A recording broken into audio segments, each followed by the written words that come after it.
तो जैसे ही गुरुजी ने कहा कि हंसो, फिर देर किस बात की है, तो वो हंसी प्रारंभ हो गई। और वो ऐसी हंसी प्रारंभ हुई, ना रात को पता ना दिन का पता। बस 3 दिन तक मेरी हंसी लगातार बढ़िया ढंग से जोर शोर से चलती रही। मेरे हंसने का कोई समय नहीं था, मैं कभी भी हंस सकता था। रात के अगर मैं 1 बजे 2 बजे ध्यान में बैठा हूं, मैं बैठा बैठा हंसता था और बड़ी जोर जोर से हंसता था। 3 दिन के बाद गुरुजी के भी गेयर फेल हो गए, ब्रेक फेल हो गए। गुरुजी भी ध्यान में बैठे थे, अब उनकी भी हंसी शुरू हुई। और जो उनकी हंसी शुरू हुई तो ऐसा हो गया, अब तो मेरे कमरे से शुरू हो तो उधर उनकी चालू, मैं अपने कमरे में लोटपोट और वो अपने कमरे में लोटपोट। ऐसी हंसी आपने कभी सुनी भी नहीं होगी। और 7 दिन तक ये हंसी का फव्वारा चलता रहा। और उस हंसी के बाद जो एकदम सन्नाटा पसरता था, सन्नाटा आता था, उसका तो कुछ कहना ही नहीं, कोई वर्णन नहीं उसका। चुपचाप ध्यान में प्रवेश हो जाता था फिर, क्योंकि हास्य करने से मानसिक जो तंतु होते हैं वे एक्टिव हो जाते हैं, सक्रिय हो जाते हैं। पॉजिटिविटी, सकारात्मकता एकदम जन्म ले लेती है और मन एकदम शांत हो जाता है। आप नहीं तो एक काम करना, कभी दौड़ करके, खूब दौड़ के थकान हो जाए, जब बहुत जोर से थकान हो गई है, उस समय चुपचाप बैठ करके आंखें बंद करके देखना, जरा आंखें बंद करके देखना। आपको कुछ करना नहीं पड़ेगा, अपना आप हो जाता है। तो ये छोटी छोटी अनुभूतियां हैं। आप जब बहुत थक चुके हो, आपको किसी से कोई शिकायत नहीं करनी है, आप एक जगह बैठ जाइए, जो करना है उस परम शक्ति से बात करो, उस परमात्मा से बात करो। अगर आप ऐसा कर लेते हैं तो आप पार हो जाते हैं।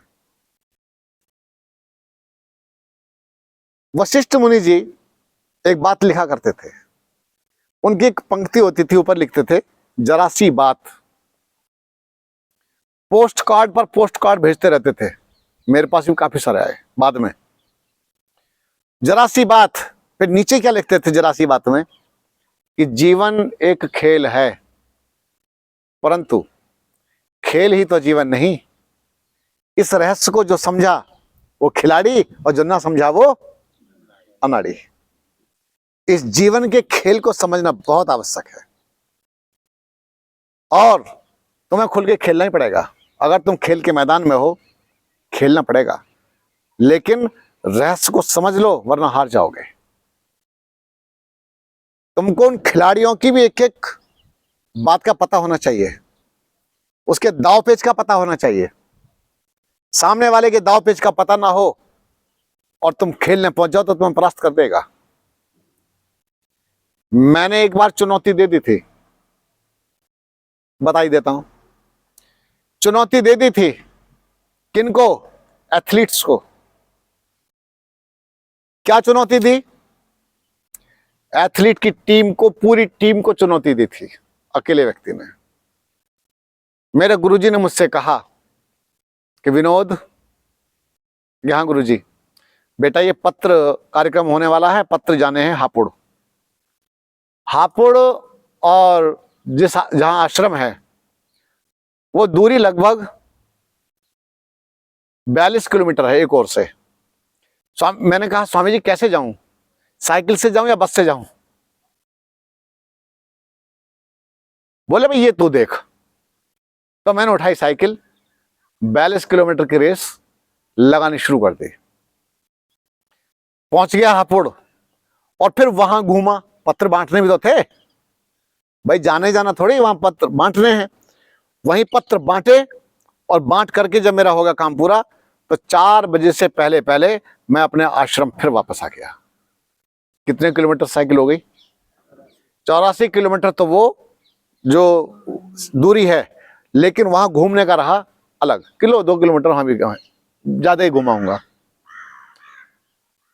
तो दरवाजे पर कोच, क्योंकि हमारे आश्रम में टीम आई हुई थी ट्रीटमेंट के लिए, शुद्धिकरण के लिए, कहते हैं कि एक बार अगर एथलीट भी या बॉक्सर भी शुद्धिकरण कर ले शरीर का सामान्य सा, तो वो नई ऊर्जा के साथ में, नए सामर्थ्य के साथ में खड़ा हो सकता है।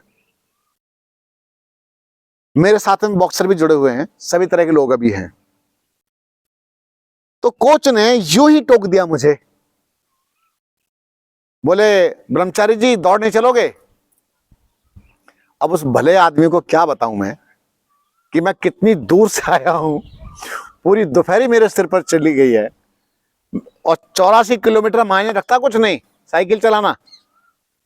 तो जांग कैसी हो रही होंगी, टांगे कैसी हो रही होंगी, टांगे भरी हुई थी। उसके बाद एक लड़की बोलती है, बोला ये धोती वाला क्या दौड़ेगा। अरे किसी जवान छोरे को ऐसे कोई टोक दे तो बुरा लगता है ना।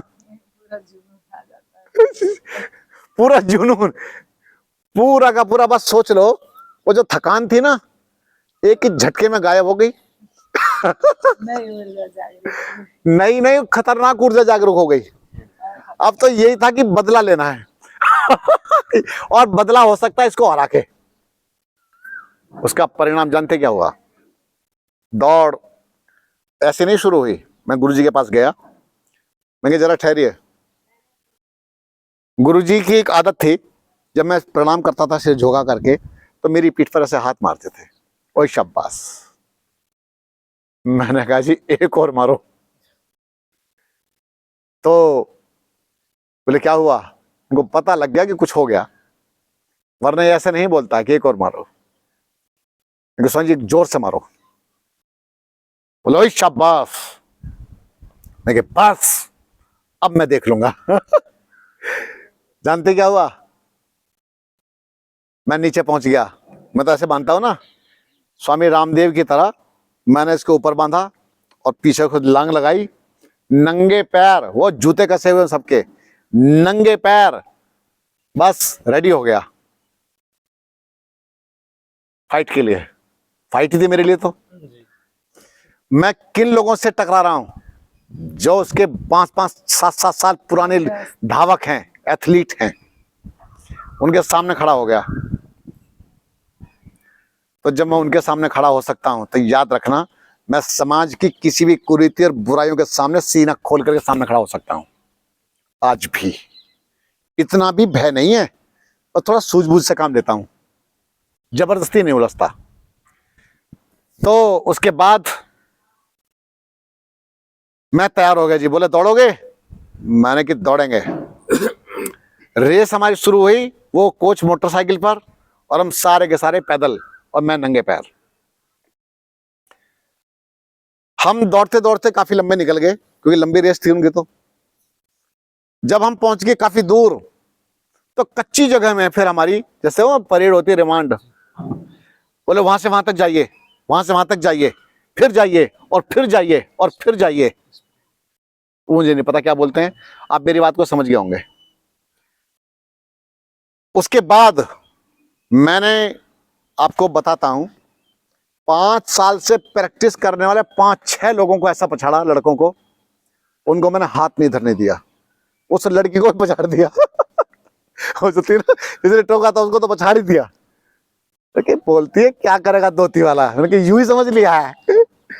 और जब लौट करके आया, अच्छा मुझे आदत थी, ये मुट्ठी मेरी बंद होती थी ऐसे करके, और जब लौट करके आया, ऐसा समझो जैसे कोई शानदार घोड़ा दौड़ के आ रहा हो, घोड़े की तरफ से दौड़ता हुआ। कोच क्या बोलता? कोच के शब्द सुनो। बोले ब्रह्मचारी जी आप तो बहुत तेज दौड़े। मान गया।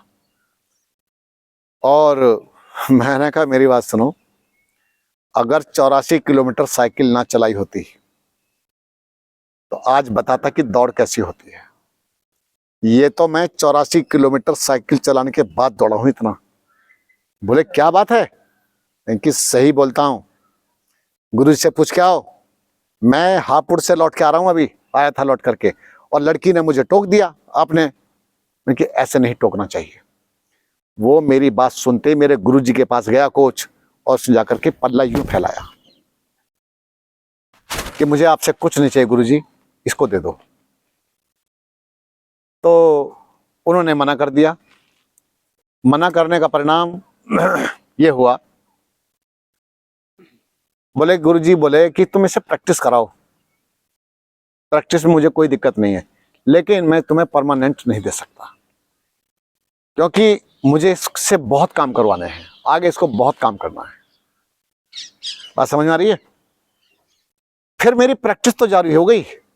मैं 32 किलोमीटर तक पहुंच गया था, और सामान्य स्पीड में नहीं, अच्छी स्पीड में पहुंच गया था।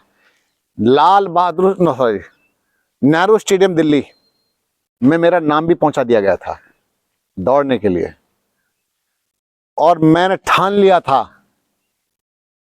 कि वहां पर मुझे नंबर 1 खड़े होना है।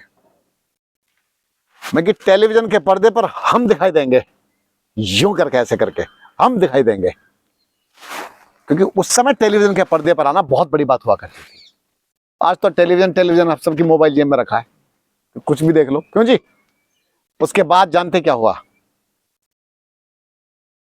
रेस में आगे बढ़ने लगा और काफी अच्छा होने लगा। गुरुजी का महाराष्ट्र जाने का समय आया, तुमसर भंडारा, भंडारा हम लोग चले जाते हैं मोटरसाइकिल लेके। हाँ, तो तुमसर में श्री राम भवन है, श्री राम बगीचा, वहां गुरुजी रहा करते थे। वो तो वहां चले गए और किसी के हाथ में 1200 रुपए थमा गए। बोले विनोद आ जाएगा ना, उसको 1200 रुपए देना, उसको बोलना कि 3 महीने मौन साधना करने चला जा वहां तपोवन। अरे सर, मेरा वहां नाम गया हुआ है, मैं रात और दिन स्पीड में लगा हुआ हूँ, है ना, मैं घोड़े की तरह से दौड़ रहा हूँ, और गुरुजी का आदेश होता है। मैंने गुरुजी से बात की कि स्वामी जी मुझे तो वहां दौड़ने जाना था। अरे बहुत हो गया, चलो हो गया बस। क्या हो गया? तो मुझे वहां जाना था नेहरू स्टेडियम। बोले किसी दूसरे स्टेडियम में जाएगा। भाई मैंने कि ठीक है, मुझसे ज्यादा आप समझते, लेकिन मैं कुल मुलाता रहा। हाँ, कुल मुलाता रहा। मैं देहरादून पहुंचता गया, हाँ पहाड़ी में भागा फिरूं मैं। पहाड़ी में भागा फिरूं, कभी ऊपर से नीचे और नीचे से ऊपर, क्योंकि दौड़ पैरों को आदत थी दौड़ने की। और पत्थरों पर तो मैं ऐसे भागता था, एक पैर यहाँ, एक पैर वहां, एक पैर वहां, धड़ाधड़ धड़ाधड़ धड़ाधड़। तो मैं आपको एक बात बताना चाहता हूं, अगर आपके पास संकल्प अच्छा है, आपके अंदर विश्वास दृढ़ है, तो आप बड़ी से बड़ी जंग को जीत सकते हैं, वरना खुद से ही हार जाओगे अगर संकल्प मजबूत नहीं हुआ तो। स्वयं से स्वयं को हरा देना, ये तो बहुत लोग कर रहे हैं आजकल। स्वयं को मुझे तो बहुत कष्ट है। हाँ, बहुत कष्ट है भैया, बाहर निकलो। बोले ना, आपको क्या पता मेरे बारे में, मैंने कितने कष्ट सहे। हाँ भैया, भगवान राम से ज्यादा कष्ट सहे तूने तो। भगवान राम से भी ज्यादा कष्ट सह लिए तूने, कृष्ण जी से ज्यादा कष्ट सह लिए तूने। हा, मरने को तैयार है, राम जी की जय बोलता है, उनकी जय बोलता है। जरा उनके जीवन को तो पढ़ के देख लो। एक का तो जन्म ही जेल में हुआ, पूरा दिन पूरा समय, पूरा जीवन निकल गया अपने संघर्षों में निकल गया। बोलो नहीं निकला? कृष्ण बनना मजाक समझ रहे? और राम, बताइए, बचपन में पहले तो गुरुकुलों पढ़ते रहे, फिर मांग के ले गए विश्वामित्र जी, और इसके साथ साथ फिर विवाह हो गया तो फिर वनवास हो गया, पूरा जीवन संघर्ष में निकल गया। आदर्श मानता हूं राम जी को, आरती घुमा लूंगा मैं तो, यूं करके आरती गाता हूं। अरे राम जी के गुणों को अपने अंदर धारण कर लिया होता तो राम बन गया होता। तो इसीलिए अपने अंदर के संकल्प मजबूत करो, अपने को कभी हारने मत देना आगे से, समझ रहे? कहते हैं हारा वही जो लड़ा नहीं। इस संसार में वही हारा है जिसने फाइट नहीं की, जो लड़ा नहीं है, समझ। तो संघर्ष के लिए अपनी कमर कसो, चाहे बीमारी का संघर्ष हो। बीमारी कुछ नहीं होती, बीमारी केवल तुम्हारी नकारात्मकता है, केवल तुम्हारी नेगेटिविटी बीमारी है। जब तुम निराश हो जाते हो, समझ लो कि तुम्हारी बीमारी शुरू हो गई। जब तुमको टेंशन शुरू हो जाए तो समझ लो तुम बीमार होने शुरू हो गए। जब तुम खुद को कमरे में बंद करना शुरू कर दो तो समझ लो कि तुम बीमार हो, समझना, तुम बीमार हो। जब तुम हर किसी से बात करने से कतराने शुरू हो जाओ तो समझ लो तुम बीमार हो। तो बीमार नहीं होना है, हमें बढ़िया बन के आना है। और एक बात, मैं एक व्यक्ति को बहुत पसंद करता था, चार्ली चैपलिन, नाम सुना होगा, कॉमेडियन। चार्ली चैपलिन ने एक बात बहुत अच्छी लिखी, मुझे बहुत पसंद आई उसकी। बोले तुम्हें अपनी किस्मत को रोना है, और मैं कहूंगा फूटी किस्मत को भी रोना है। तुम्हें दुखी होना है, परेशान होना है, टेढ़ा मुंह बनाना है, कुछ भी करना है, तुम अपना कमरा बंद करो और शीशे के सामने बैठ जाओ, खूब रो लो बैठ कर। लेकिन जब तुम बाहर निकलो दरवाजा खोल के, तो पानी के छींटे मारो और बढ़िया रिफ्रेश होते हुए बाहर निकलो, तो एकदम खिलखिलाते बाहर निकलो। बात समझ में आई है? तुम समाज को अपना दुखी दुखी वाला चेहरा मत दिखाओ, क्योंकि ये दुखी चेहरा समझने वाला तुम्हारा कोई भी समाज में नहीं है। दुखी चेहरा समझ करके लोग तुम्हारी हंसी तो उड़ा सकते हैं, खिल्ली उड़ा सकते हैं, तुम्हारा लाभ उठाएंगे, लेकिन तुमको सहारा नहीं देंगे। तो किसके सामने तुम अपना दर्द भी सब जगह कहते मत फिरो, अपना दर्द कहते मत फिरो, क्योंकि दर्द कहने से दर्द बढ़ता है, बढ़ता नहीं है। कल कहते हैं अरे भैया दर्द बांट लो तो थोड़ा सा हल्का मन हो जाता है। तुम ये भी देख लेना कि जिसको तुम बांट रहे हो वो ले भी रहा नहीं ले रहा, वो समझने को तैयार है। इन दोनों का मुझे बहुत अच्छा लगा। ये दोनों एक मित्र है ना, आप लोग मित्र हैं। करे मैंने तो अपने मित्र के मैंने तो इसकी भैंस बिकवा दी, गाय मंगवा दी। ये बताइए, ऐसा दोस्त जिसके ऊपर पूरा शासन चलता है और ये उसकी बात मानता है, ये दोस्त ये वाला, ये इसको डूबने नहीं देगा। मुंबई से निकाल के ले आया मृत्यु के मुंह में से, ये मित्र ही कर सकता है। गलत तो नहीं कह रहा हूं? मृत्यु के मुंह में से निकाल के ले आया, तो कोई ऐसा मिल जाए तो सोच लो भाग्यशाली हैं आप। तुम बेटा बड़े भाग्यशाली हो, तुमको मित्र नहीं मिला, तुमको भगवान मिला है। तो इसी, चलो ध्यान दो। तो इसी प्रकार से अरे मित्र हो, भाई हो सब, अगर लेकिन यहां से समझने वाला हो, यहां वाला ना हो, ये तो खतरनाक हो सकता है। यहां वाला हो, हार्टली। तुम्हारे अंदर जरा सी पीड़ा होते ही उसके अंदर पीड़ा होनी शुरू हो जाए। पति पत्नी का सच्चा प्रेम क्या होता है? मुझे लग रहा है कि उनको कुछ कष्ट है। क्यों? वो पतिव्रता जो स्त्री होती है, उसको अपने पति की धड़कन का पता रहता है। मेरे पति की धड़कन का पता है मुझे। और इधर पति भी जो पूरा निष्ठावान है अपनी पत्नी के प्रति, वो समझ जाता है कि मेरी पत्नी कष्ट में है। गलत तो नहीं कह रहा हूं? इसी प्रकार से जहां जहां तुम्हारा आंतरिक स्नेह होगा, वहां पता चल जाएगा। तो मुझे अब एक बात बताओ, ये तो सांसारिक रिश्ते नातों में आप कर रहे हो और पता चल जाता है, हृदय धड़क जाता है। लेकिन अगर तुम्हारा परमात्मा के प्रति प्रेम जग जाए और अखंड प्रेम जग जाए, तो क्या वो तुम्हारी पुकार नहीं सुनेगा? क्या वो तुम्हारी पीड़ाओं को दूर नहीं करेगा? तो इसीलिए भैया साधना करो और अपने को सबल बनाओ।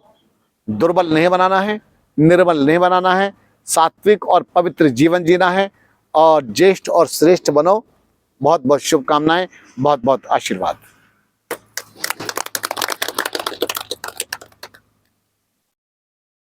अब आशीर्वाद देंगे। अब आंखें बंद करके बैठ जाओ। आज एक काम करो, इसके पीछे खड़े हो जाओ सारे आकर के।